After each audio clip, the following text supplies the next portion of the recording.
Depuis longtemps, les spécialistes de l'alcool cherchent à identifier les facteurs de vulnérabilité de l'alcoolisme. Et c'est la génétique qui commence à apporter de vraies réponses.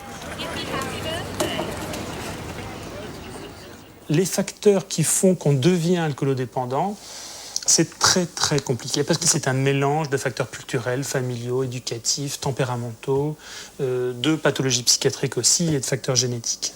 Et l'ensemble amenant à un mélange qui est compliqué à discerner et qui fait que certains sujets sont effectivement plus à risque que d'autres.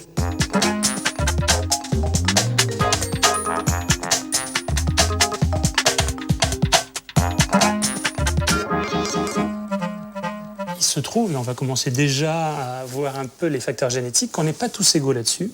Et il y a en France entre 2 et 5%, une toute petite partie de la population, qui n'est pas très douée pour éliminer la molécule alcool. Parce qu'elle n'a pas un bon capital génétique, peut-être d'ailleurs qui n'est pas si mauvais que ça, mais en tout cas pour la capacité à éliminer l'éthanol, et qui va faire que le métabolite de l'alcool, c'est-à-dire le premier produit de dégradation de la molécule alcool, va être accumulé rapidement dans le sang. Et ce métabolite, il est extrêmement désagréable à supporter. On a des sensations de rougeur, de pâleur, de nausée, parfois de vomissement, de malaise, qui vont faire que la moindre consommation d'alcool va être cataclysmique.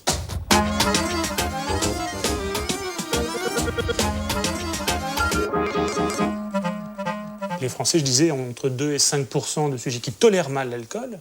Les Orientaux, la Corée, le Japon, ont plus de 40% des gens qui y habitent qui ont cette intolérance à l'alcool. Le gène qui est à l'origine de cette intolérance constitue un facteur de protection contre l'alcoolisme. À l'inverse, ceux d'entre nous qui résistent à l'alcool peuvent se retrouver sur une mauvaise pente.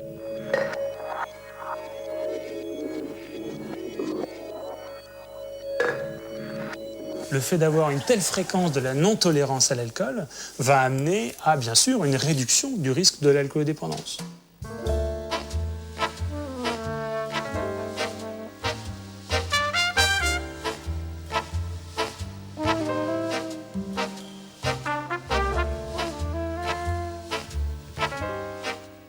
Quand vous prenez 3, 4, 5 bières et que finalement, vous ne perdez pas connaissance, même plus que ça, vous gardez un certain contrôle de vous-même, vous n'avez pas trop de troubles de la coordination motrice, vous avez l'air de ne pas être aussi intoxiqué que vos camarades qui ont bu à peu près autant, ça ne veut pas dire qu'aux fiertés nationales, je tiens bien l'alcool.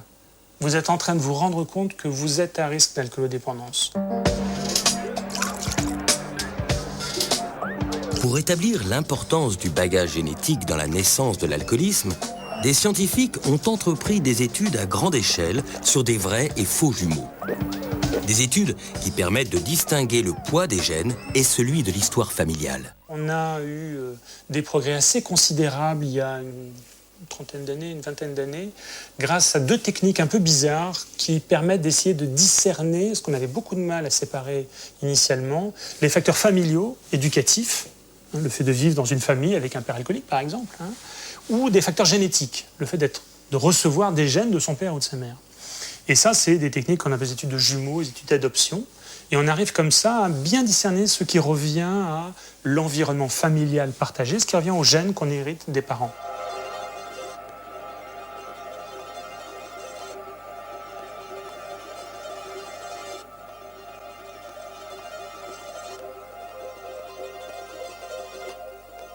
Dans les études de jumeaux, il y en a maintenant à peu près une vingtaine dans le monde, avec maintenant plus de 10 000 jumeaux recrutés dans toutes les différentes nations. Donc on a des idées maintenant à peu près bien établies.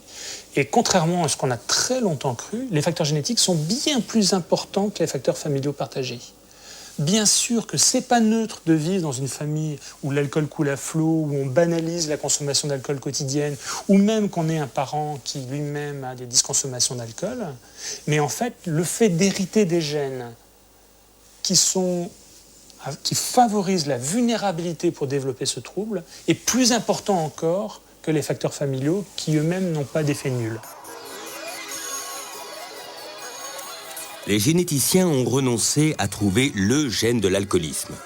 En revanche, plusieurs gènes ont déjà été identifiés. Parmi eux, celui qui est responsable de la fabrication de l'un des récepteurs à la dopamine, le récepteur D2. Tout le monde a ce gène dans les chromosomes. Mais il peut se présenter sous différentes formes qu'on appelle les allèles. Chez une grande partie des alcooliques, cet allèle est un peu plus long que la normale. Une singularité qui semble perturber la fabrication des récepteurs D2. Une des formes du D2, du gène qui code pour le récepteur dopaminergique D2, elle est un tout petit peu plus importante chez les alcooliques que chez les sujets contrôle. Ça augmente de 30% le risque d'alcoolodépendance. Mais c'est ridicule, c'est pas ça qui explique la maladie. D'augmenter un chouïa le risque de maladie, c'est pas une explication scientifique de la présence du trouble. Mais c'est pas pour rien que c'est systématiquement présent. On retrouve aussi cette anomalie chez les consommateurs de cocaïne et d'héroïne.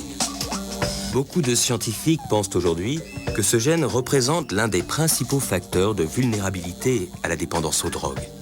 Mais il en existe d'autres, et les gènes seuls n'expliquent pas tout. J'ai fait donc pas mal d'études de génétique. À chaque fois que je trouve un facteur de vulnérabilité, je l'ai. Donc j'ai l'allèle S du transporteur de la sérotonine qui prédispose au risque suicidaire. J'ai l'allèle A1 qui prédispose à l'alcoolodépendance. Et je le dis régulièrement à mes patients et aux gens qui participent aux études génétiques parce que je ne m'en porte pas trop mal. C'est-à-dire que je sais que je peux peut-être être un peu plus vulnérable qu'un autre, mais comme beaucoup de gens qui ont connaissance de leur vulnérabilité, je fais un peu plus attention.